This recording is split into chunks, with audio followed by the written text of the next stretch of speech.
hace algunas semanas en la calle, vernos aquí en este estudio. Muchas gracias a el exalcalde de Quito, Roque Sevilla, y también a Javier Díaz, el presidente de la Asociación de Industriales Textiles del Ecuador.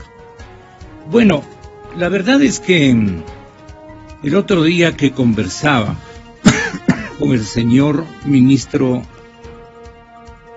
de Industrias y Productividad, don Eduardo Egas, un caballero de paso, un distinguido caballero guayaquileño, se refirió a los estímulos que desde el gobierno se ha dado, aprobando el proyecto de alianzas públicas-privadas. Estaba recién gestándose aquello y el ministro estaba como muy emocionado, motivado para pedir el concurso de los señores empresarios.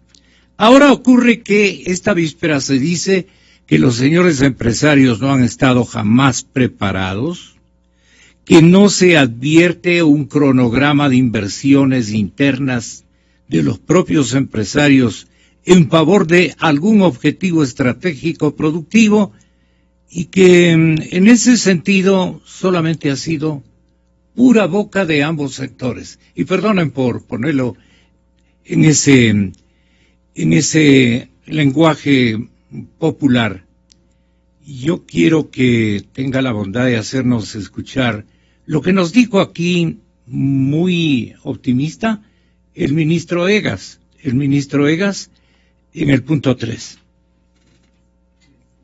La atracción de la inversión que uno quiere demanda una serie de componentes muy bien puestos en el país. En primer lugar, uno busca seguridad jurídica. Pero ¿qué seguridad jurídica la que siempre el inversionista ha reclamado? Yo he trabajado mucho con inversionistas. Aquellas donde las leyes son claras y se aplican. Porque un inversionista a mí me decía, yo puedo ir al Ecuador, contratar el mejor abogado ecuatoriano, hasta me llevo el mío, hacer el mejor contrato con la parte ecuatoriana.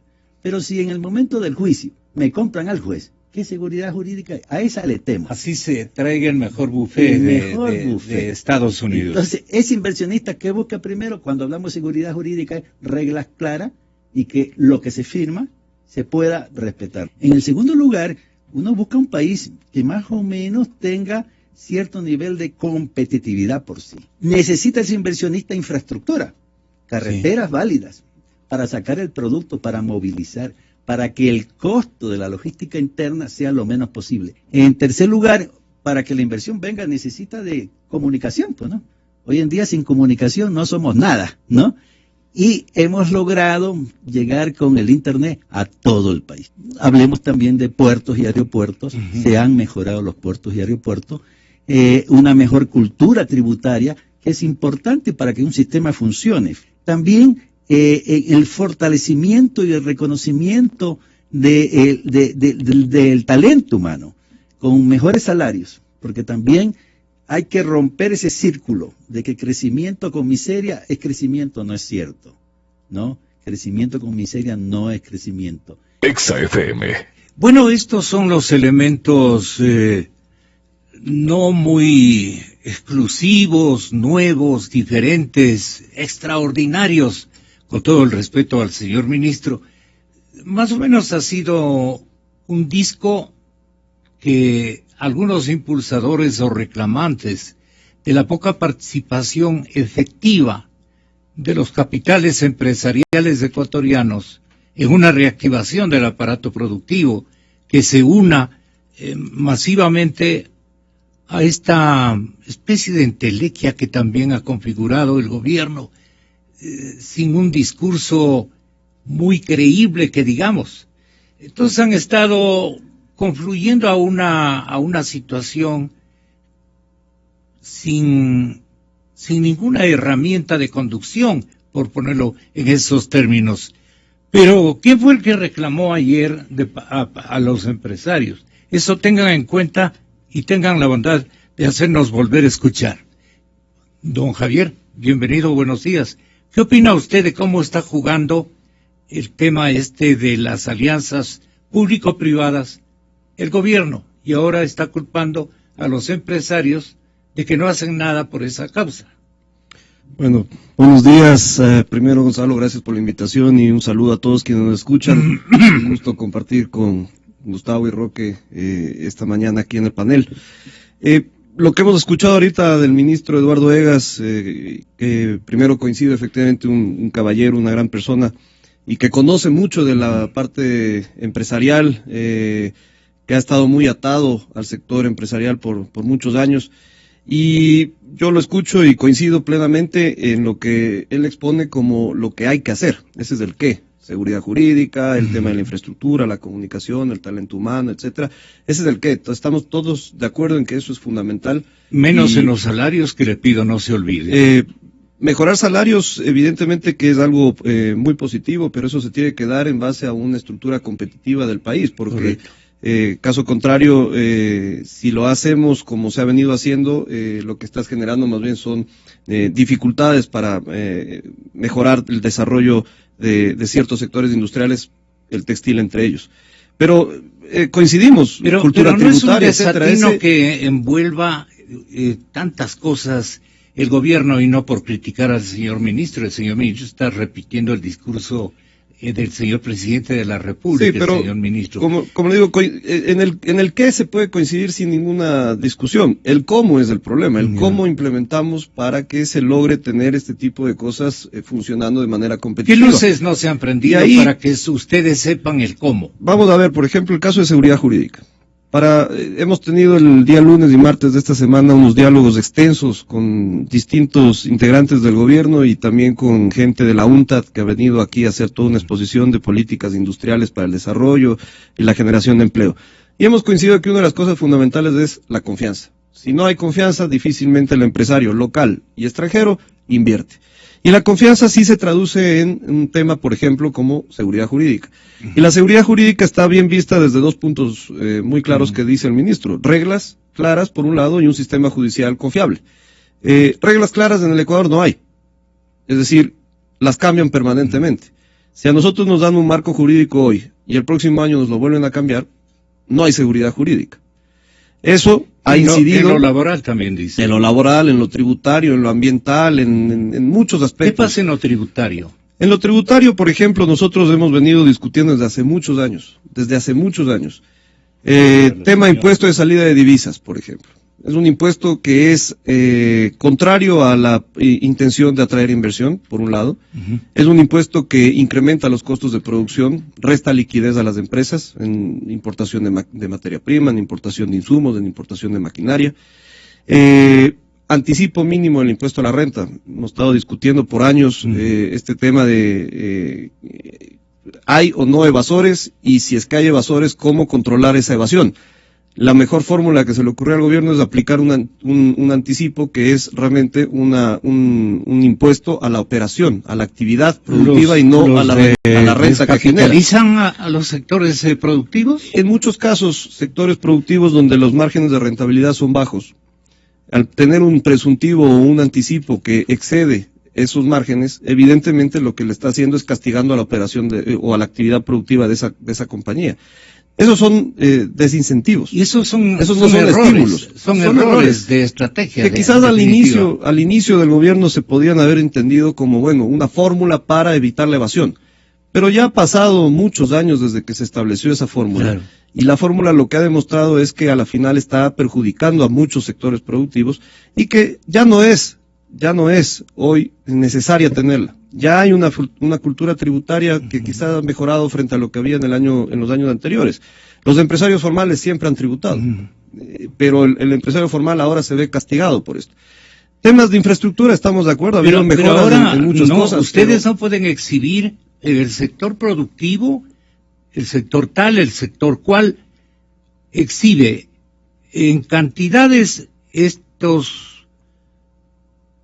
100 millones, para no ponerle muy grande la cifra, 100 millones de dólares que hemos recolectado de Gustavo, de Roque, de usted y de una veintena más de empresarios para alguna empresa, ¿cierto?, que esté haciendo falta incluso a la cadena de producción, a la cadena productiva, con todas las seguridades del caso. No hay un solo centavo de inversión, dicen desde el gobierno. Entonces, que nos muestren qué están haciendo en esa materia. ¿Cómo le respondería a Gustavo Pinto? Buenos días. Buenos días, Gonzalo. Buenos días, la audiencia. Hay una pregunta que tenemos que hacernos. ¿Por qué en nuestros países vecinos, Colombia, Perú, la inversión directa extranjera ha sido en los últimos 3, 4 años, por no ir más atrás, del orden de 5, 7, 8, 9 mil millones de dólares cada año? ¿Usted pone de ejemplo a Colombia? Y sí, definitivamente, Colombia y Perú. Perú más. Y en Ecuador, este año parecería ser que se va a llegar a unos 400 millones de dólares de inversión. ¿Cuánto cree que se han llevado sus compañeros a Lima? Bastante, lamentablemente es una cifra importante que debería estar en el país. Pero la pregunta, Gonzalo, es ¿por qué el inversionista extranjero, y ahora también el nacional, invierte en Colombia, Perú y no en Ecuador? ¿Por qué es esto? Esta es la pregunta que hay que hacerle a los funcionarios del gobierno. ¿Por qué es que no vienen acá? El salir y decir, a ver, ahora sí ya les necesito, vengan, ahora sí a invertir en Ecuador, simplemente es un llamado que no tiene respuesta. Que la gente dice, bueno, a ver, veamos cómo es, vamos a ver. Pero si durante 8 años seguidos le han estado diciendo que el inversionista es un abusivo, un ladrón, un evasor, que hay que nacionalizarle, que es un incumplido, que es lo peor que puede haber, y esto, de pronto le dicen, no, vea, ahora me quedé sin plata, ahora sí, venga, invierta usted. El inversionista no está dormido, dice, ¿sabe qué? En Perú me reciben como a socio, como a realmente parte del desarrollo del país. Acá me reciben como enemigo. ¿Por qué de venir acá? Esa pregunta es la que hace falta responder, que va por el camino de lo que aquí se ha dicho, ¿cierto? Una sentencia de un juez en Ecuador es dudosa, y eso es grave para el país, ¿no? Cuando vemos, por ejemplo, en Colombia, que ha pasado un par de veces últimamente, que ha habido sentencias contra resoluciones del gobierno, y el gobierno dice, bueno, pues si es que eso es lo que dice la ley, lo que dice el juez, hay que respetar, aunque políticamente no sea conveniente. Entonces, eso es seguridad jurídica, saber que que las leyes son para cumplirse. Pueden ser duras, puede ser caro, puede ser lento operar en un país como el nuestro, pero si es que es seguro, si es que se respeta las leyes, si es que se respeta los sistemas, un empresario sabe hasta dónde se puede arriesgar, ¿no es cierto? Como nos hemos arriesgado en este país toda la vida, y lo podemos seguir haciendo. La polarización ideológica que se vive, señor economista Roque Sevilla, innegablemente se vive en el partido de gobierno, en la gran alianza país. Allí hay enemigos rotundos, digamos, del impulso a una tarea mancomunada entre emprendedores, entre productores privados y políticas que agiliten, que apoyen, apoyos legales, apoyos económicos incluso. ¿Qué pone el gobierno? Para poner yo en este proyecto lo concerniente a lo que me corresponda a mí, pero ¿qué pone el gobierno? Es decir, habría que devolver lo que se dijo ayer con la misma moneda. Porque les dicen, ¿qué han hecho especialmente por este tema, el tema de la productividad, el tema que incluso un hombre de derecha como Alberto Dají, súper de derecha, como Alberto Dají, dice, señalándoles con el dedo, ustedes los empresarios ecuatorianos no se han preocupado por la productividad. Si yo le pregunto esto a Mauricio Dávalos, que fue ministro de Productividad en este gobierno, ¿por qué es que se salió? Ahí tendríamos una primera respuesta. De manera que mi pregunta es atinada.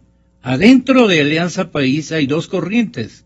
Una que quiere, digamos, armar esta alianza, y otra que no quiere para nada, porque son sectarios, porque no quieren que los empresarios tengan en el modelo de desarrollo de nuestro país ninguna parte, ninguna competencia. Entonces, ¿de qué estamos hablando en este momento?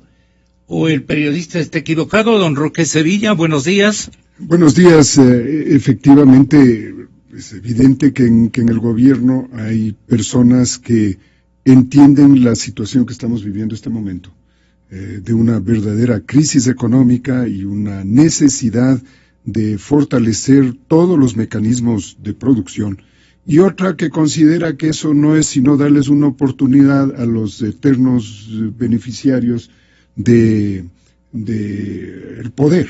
Y entonces, en esa lucha suceden las cosas que sucedieron hace pocas semanas, cuando una persona que entiende del aspecto económico, que además con quien los empresarios hemos podido dialogar de manera clara y precisa, como Natalie Selly, fue retirada del gobierno. Después de que ella propuso... ¿Y quién la retiró?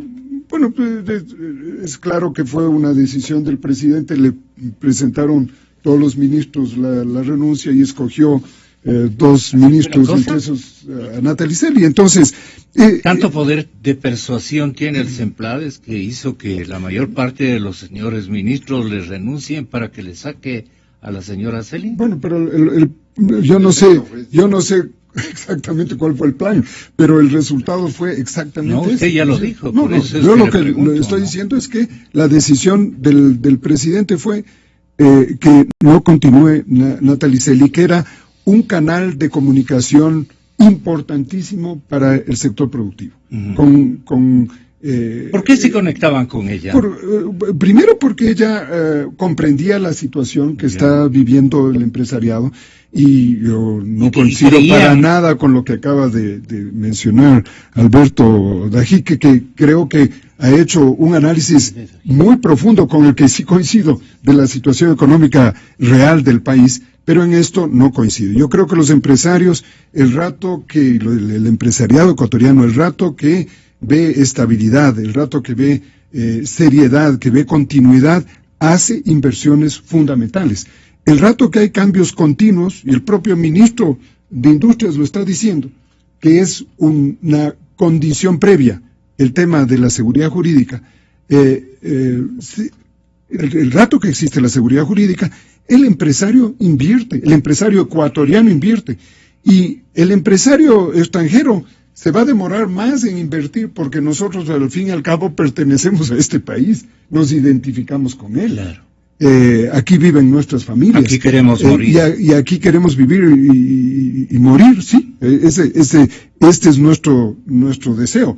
Pero el empresario internacional, el inversionista internacional, compara al Ecuador con Singapur o con Bangladesh o con Colombia o lo que sea, porque ellos no tienen esa identidad que tenemos nosotros. Y por tanto, las condiciones que se tienen que ofrecer para que crezca la inversión extranjera tienen que ser competitivas, y eso no lo son. En el caso ecuatoriano tenemos una situación de inestabilidad brutal para los empresarios, que los jueces deciden lo que les piden que decidan a favor del sector público, y eso lo sabemos perfectamente bien, y tenemos casos dramáticos en que esas decisiones están tomadas totalmente en contra de la ley para favorecer a entidades públicas. Usted no ha sido invitado como accionista convencional, no mayoritario ni cosa por el estilo, por otros colegas suyos que le han dicho términos más, cantidades menos o más.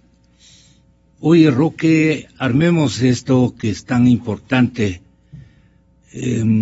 ¿Por qué no nos ayudas con un poco de acciones? No sé cómo se convoquen a ese tipo le cuento de que, actividades. Le cuento que... Eso es lo que no ha habido. No, sí ha habido, y hemos hecho las inversiones. Nosotros en los últimos, el último año, hemos hecho no menos de 6, 7 inversiones. Una, firmando un acuerdo con el gobierno nacional. La empresa nuestra, una de las empresas, ha hecho eso públicamente. ¿A qué se refiere? Si es que podemos... me refiero a la inversión que hicimos, el caso de Metropolitan Touring, una inversión de $19 millones en un nuevo barco en Galápagos que reemplazó el antiguo Santa Cruz, porque no pueden aumentar el número de barcos, pero hicimos una modernización de un barco de primera categoría y que llegamos a un acuerdo con el gobierno para hacer esta inversión. Así que esto ¿Cuánto sucedió. pusieron ellos?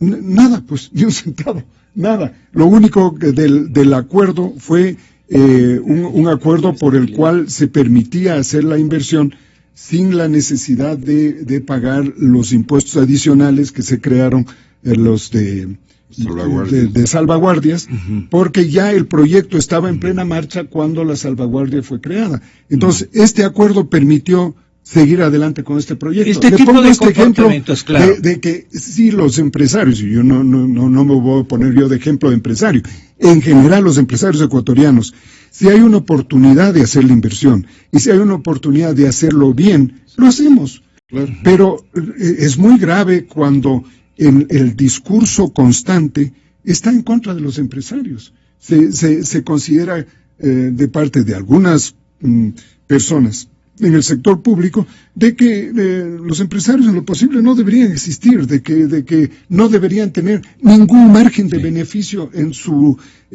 negocio y en la actividad en que corren riesgos importantísimos. Pues no deberían ganar nada. Esa es como la teoría de algunos funcionarios que lo han dicho públicamente, que no deberían tener ningún margen. Esa es como la política. Si esa es la política, bueno, para los ecuatorianos ya sabemos, nosotros vivimos aquí. Para los inversionistas extranjeros que le digan, ¿saben qué? La política de este gobierno es que en lo posible no tengan ningún margen. Entonces van a decir, ¿sabe qué? Yo voy y pongo el dinero en cualquier otro país y existen más de 190 países adicionales donde podemos escoger la inversión. Don Javier Díaz, el ex vicepresidente de la República, Alberto Dagui, convertido de un tiempo acá en una especie de referente ideológico del neoliberalismo, ¿no es cierto? Dice por segunda vez en historia reciente de Ecuador, nosotros queremos considerar qué está ocurriendo en la economía, ofrecer nuestras sugerencias para superar los problemas que él le da el nombre de crisis.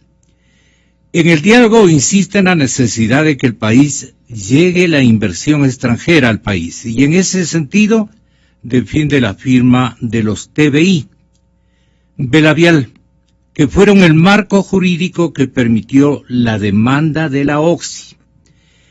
¿Ustedes encuentran que él tiene un plan con una propuesta misma que se la da en llamar una carga tributaria, me parece que es un timbre cambiario que él quiere establecer? ¿Usted le tiene más o menos el concepto del timbre cambiario más o menos digerido? Tenga la gentileza.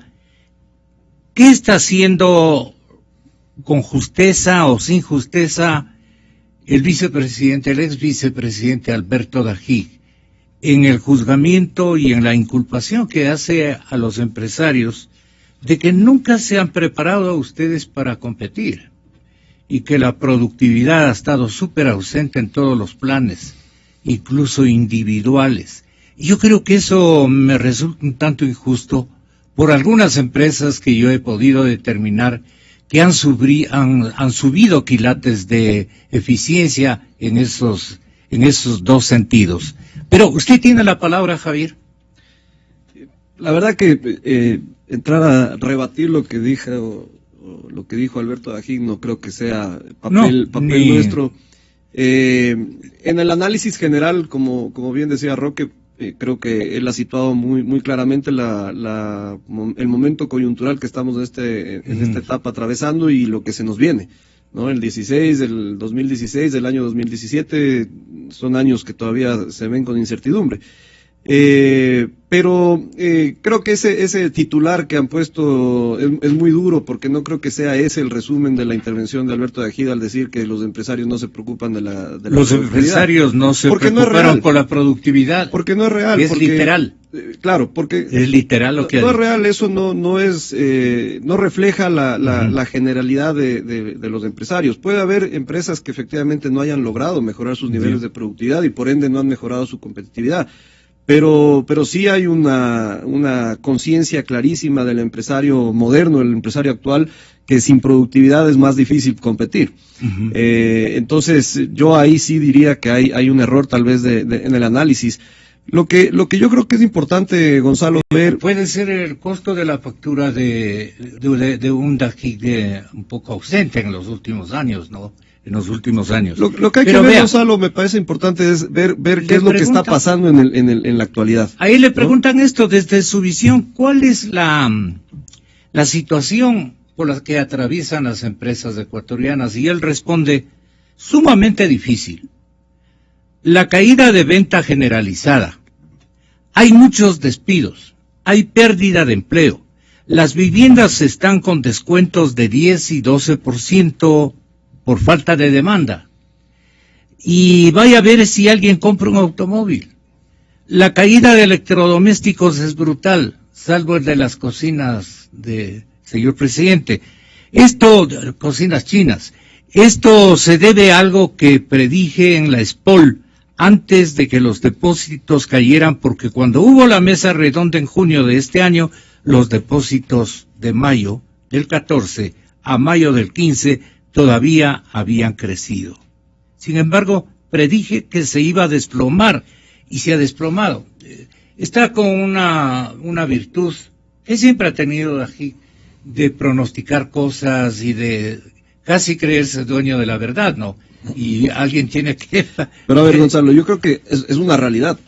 Problemas durante el 2015 existieron desde el inicio del año, vienen arrastrados desde el 14 y desde el 13, es decir, eso es una realidad. ¿Las ventas se han caído? Sí. Si uno ve, hay tres indicadores que son muy interesantes. El uno es empleo, ¿no? Y que creo que es uno de los que más nos preocupa a todos. El empleo adecuado ha bajado. Si lo vemos porcentualmente, quizás la reducción es ligera en porcentaje, pero como la población económicamente activa ha aumentado, ese porcentaje de disminución son muchos ecuatorianos, son miles de ecuatorianos. Sí. El empleo inadecuado sube.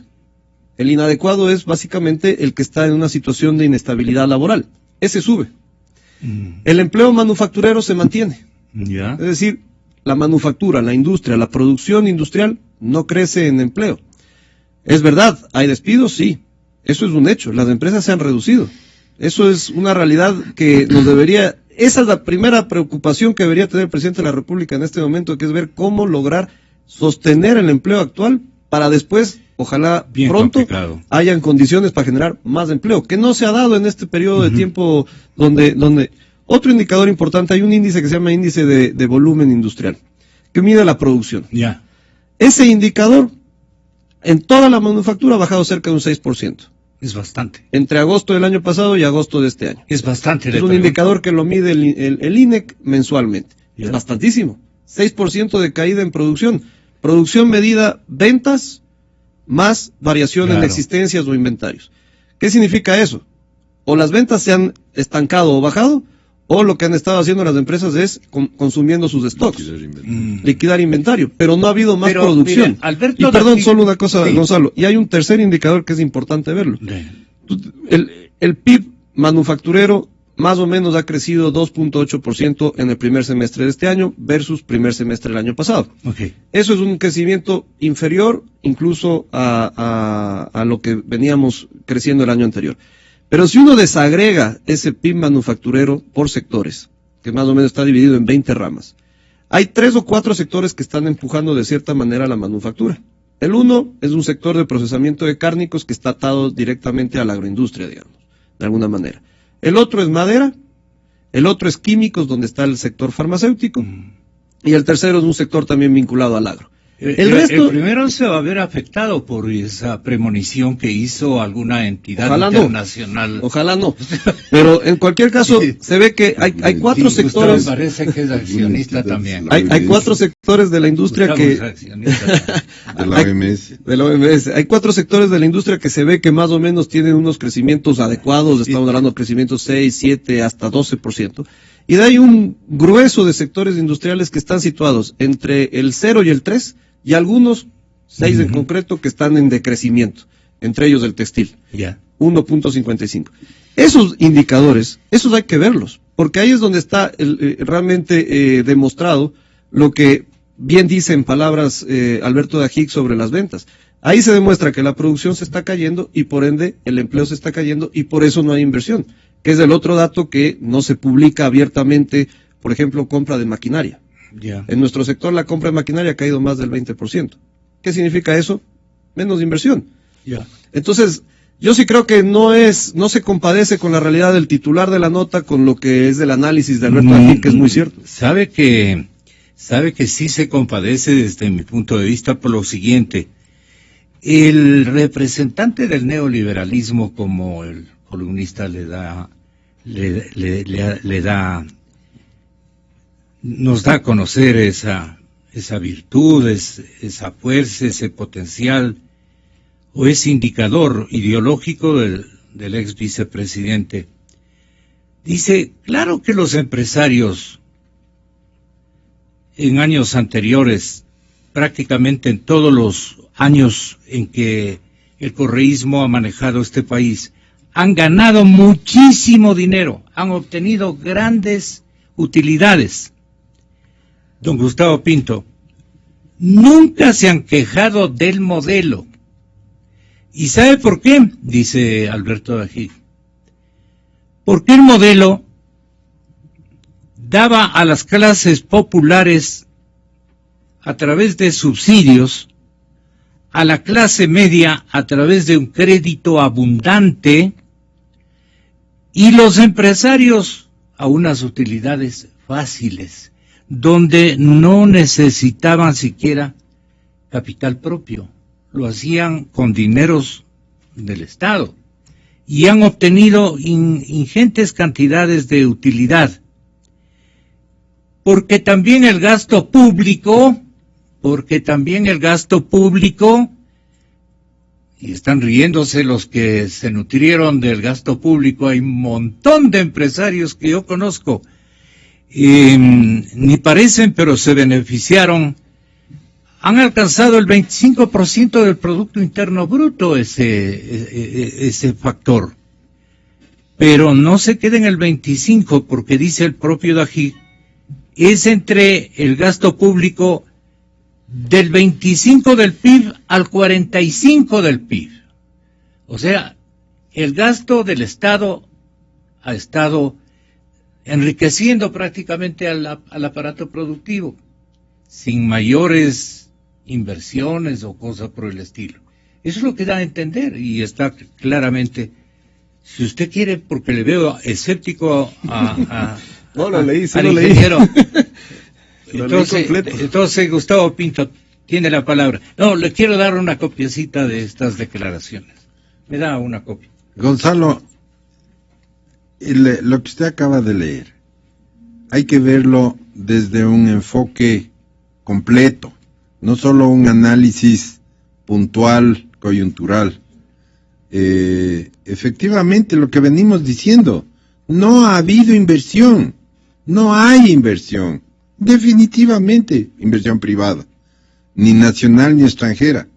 Lo que ha habido es muy poco, es un granito de arena absolutamente insuficiente. La filosofía, el modelo que sí nos hemos quejado, es que en estos últimos 8 años, el modelo ha sido que el Estado es el que tiene que hacer todo. Que el Estado es el que como tiene pues, o tenía muchísimo dinero por el petróleo, entonces era el que tenía que hacer todo y no le hacía falta el sector privado. El sector privado estaba ahí porque, bueno, ya había estado ahí, pero no era necesario porque el Estado tenía muchísimo dinero. Eso hizo que la economía se mueva, que la economía crezca. El rato que se cierra de golpe esa llave del petróleo y no se ha hecho ningún tipo de previsiones, ahorros, inversiones productivas, entonces... En el sector empresarial. No, en el país. El Estado puede hacer inversiones, el Estado se pero dedicó inversiones a gastar productivas. la plata. Exactamente. Entonces ahora se queda endeudado, con las obras a medias. Así es. Y entonces sí viene y dice al sector privado, venga, invierta. Pues es tarde, señores, es tarde. Entonces, el justificarse y decir, no hay crisis. Lo que hay es un comienzo de decrecimiento. O sea, ¿a quién estamos engañando? A las cifras que dicen, no, mire, vamos a crecer el 0.4%, y lo dice con orgullo, ¿no es cierto? Debería decirlo con vergüenza, cuando otros países en similares condiciones sí están creciendo. No a las tasas que estábamos creciendo de 4 o 5%, pero un crecimiento. Y todavía un detallito más, sin ser economista. Si al 0.4% le resta el crecimiento poblacional, va a ver que está en no solo en una crisis, en una profunda crisis, y lo más grave de eso, porque los países entran en crisis, el sub y baja, el 7.7 es automático, pero lo que sucede es que hay que tomar medidas para salir del bache. Cuando una empresa, cuando un país, cuando una familia, cuando una persona entra en crisis, toma medidas positivas, aunque sea, en el caso del país, aunque sea contra los intereses políticos de ciertos grupos. Me encanta porque cada uno de ustedes tiene un enfoque diferente, y terminamos con Roque Sevilla. Mire, economista, lo uno o el otro escenario, no sé cuál lo defienda usted, porque me da a mí la idea de que usted también fue, según Dajik, un beneficiario, digamos, de este boom petrolero número 2 que inauguró por fuerza de la Virgen Santísima el señor presidente Rafael Correa. Le vino a él la suerte. Pero ahora le está pasando también una factura. Yo lo que le quería es encargar de que se digne hacernos entender cuáles eran los mecanismos con los cuales la señora Celi, a quien el señor presidente de la República le encargó, no para siempre, sino por breve rato, la preparación de un documento que el señor presidente sabía que iba a fallar o iba a romperse por algún lado. Y es lo que ocurrió. No hubo una sinceridad de llegar a un ensamble de empresas privadas con el Estado. Me da esa impresión. Porque hubo una mínima preocupación del señor presidente por el éxito, salvo en su retórica, en sus discursos, ¿no? Pero él nos dijo, a ver, yo voy a expedir tales y tales decretos que me parecen justos y que no van a esperar que ustedes lleguen a ponerse de acuerdo con los privados o a la inversa. Entonces, sí podía haber habido una mano del presidente Correa para unar empeños y después, pero es que la señora Celi no dirá una sola palabra. Son de esas lealtades inquebrantables. No dirá una sola palabra por qué se fue de los lares del poder. A ver, tal vez para hacer un relato de lo que ha sucedido este año. Primero, recordemos que en el mes de marzo, a comienzos de marzo, el presidente de la República convoca a los dirigentes empresariales y tiene una reunión en que los empresarios salen boquiabiertos de la actitud del presidente tan favorable a cambiar. ¿Usted estuvo allí? No, yo no estuve. No, pero le contaron. Pero pues, fue público, además. ¿Cuántos boquiabiertos? Bueno, fue público y conocido que la posición del presidente fue altamente favorable, ¿no es cierto? A consecuencia de esto, el presidente pidió que se presente las propuestas que el sector empresarial tenía, para ellos en un plazo de 60 días, analizarlo y ver de ellas cuáles se pueden llevar a cabo. se presentaron 37 propuestas, de las cuales muchas, debo decir con toda sinceridad, eran absolutamente favorables al desarrollo de la economía del país, porque no solo se había enfocado a favorecer a los empresarios, como algunos pueden pensar, era al revés, era a buscar fórmulas para que la economía se estabilice y se impulse hacia adelante. Pues se presentaron las 37 propuestas, y ahí es que decide el presidente pedirle a Natalie Selly, que era la embajadora del gobierno en los Estados Unidos, que venga para manejar ese tema. Es el presidente el que toma la decisión, claro. No es un pedido empresarial. Él sabía que en el diálogo con los empresarios ella tenía acogida y que había posibilidad de un acercamiento. Pues eso es lo que hizo. ¿Y qué pasó? Y luego, de los 37 puntos, cuando se comenzó a hacer el seguimiento, se habían avanzado en 12, de los cuales me parece que solo se concretaron 6, uno de los cuales fue el pago del impuesto, el perdón de los intereses y multas para que se haga un pago urgente, porque el Estado estaba sin un centavo, y logró recaudar más de $900 millones gracias a esa propuesta, que fue propuesta de los empresarios, por cierto. Sí. ¿No? Una de los 37 sí se cumplió, que era pagar impuestos. Perdone, a esta fecha ya se presentó el Semplades como el primer obstáculo para que se defina esa alianza. Yo no sé si era el Semplades, pero el gobierno en su conjunto estuvo con toda esa actitud ambivalente. Por un lado, gente como el ministro de Industrias o la ministra de la producción, absolutamente pendientes de lograr una estabilidad y un desarrollo económico. Y del otro lado, unos discursos que también se presentaban en las sabatinas en contra de todo este proceso, que se terminó rompiendo por el lado más débil, que era que se retire la ministra, ¿no es cierto? Y ahí ha quedado todo. Pregunte usted a las autoridades de gobierno qué pasa con las 37 propuestas. ¿Qué ha sucedido con ello? Entonces, volviendo a la pregunta de origen, Gonzalo, si crean una esperanza en los empresarios de que va a haber un diálogo con el gobierno después de la reunión con el presidente, si plantean si el gobierno plantea que los empresarios presenten esas propuestas para un análisis serio, y si ese análisis serio queda en nada y cambian el canal de diálogo, ¿qué pueden esperar de los empresarios, tanto nacionales como extranjeros, para que hagan inversiones en el país? Yo estoy relatando los hechos, absolutamente los hechos. Entonces digo, ¿quién mete un dólar? ¿Quién está creando la confianza? ¿Cuál es el plan del gobierno para que haya esa confianza? Porque les relato los hechos. Lo lógico hubiera sido que tomen los 37 puntos y digan, este sí, este no, por esta razón, este sí, este no, etcétera. No, ni siquiera hicieron el trabajo.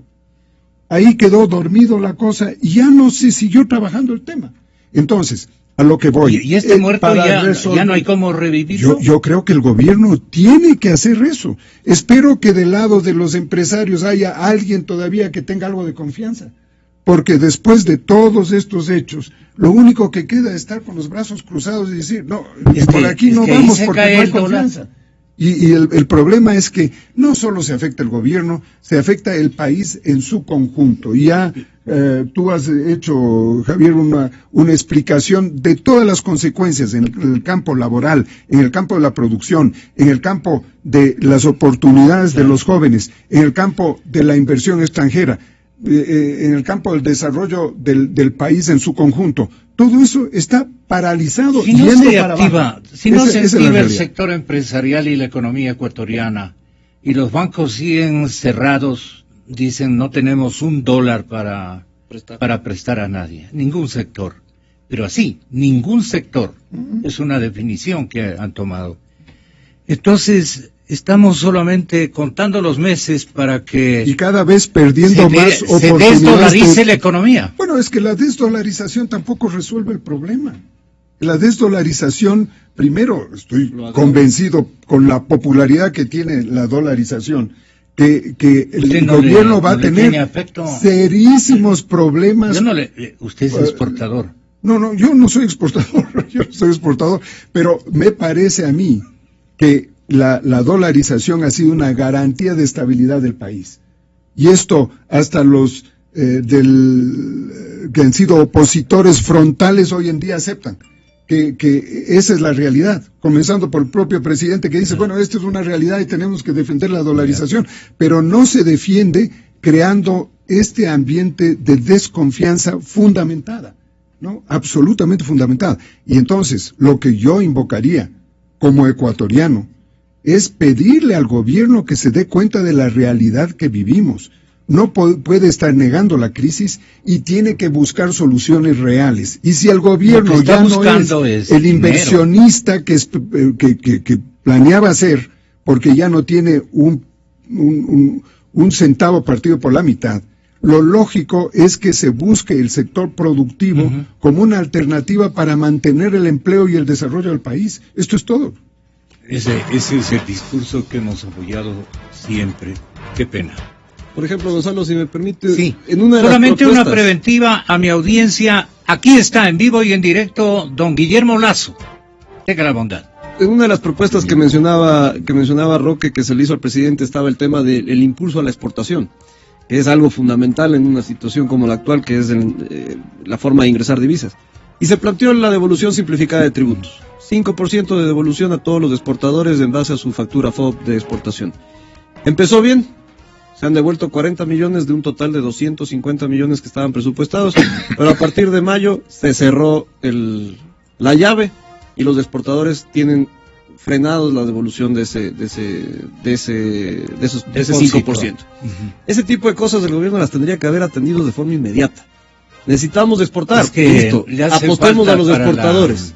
No importa, ahí habría que buscar la forma de hacer el balance en el gasto de la burocracia es primer lugar, ahí está el problema. Número 1. La prioridad debería ser ahorita traer divisas, pero tenemos una serie de compromisos de gasto corriente que nos impiden destinar el dinero a las exportaciones. En la burocracia está el poder político,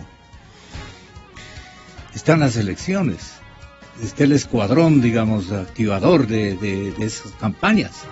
Entonces el presidente tomó esa precaución. Y prioridades como la que usted señala, no se las ha cumplido, desmoronando prácticamente la moral de todos los que quisieron contribuir, y me consta que con un tono feliz, hasta diciendo, ya era hora, acá en esta mesa de todos los ecuatorianos, por el pluralismo con el que solamente nos faltan los de Alianza País. Qué difícil es traerlos. Pero bueno, ahí estamos. El señor candidato a la presidencia de la República, Guillermo Lasso, viene con más. Muchas gracias a Roque, a Gustavo. Muchísimas gracias también al señor presidente de la Cámara de la Asociación, de Industriales Textileros de nuestro país, don Javier Díaz. Muchas gracias.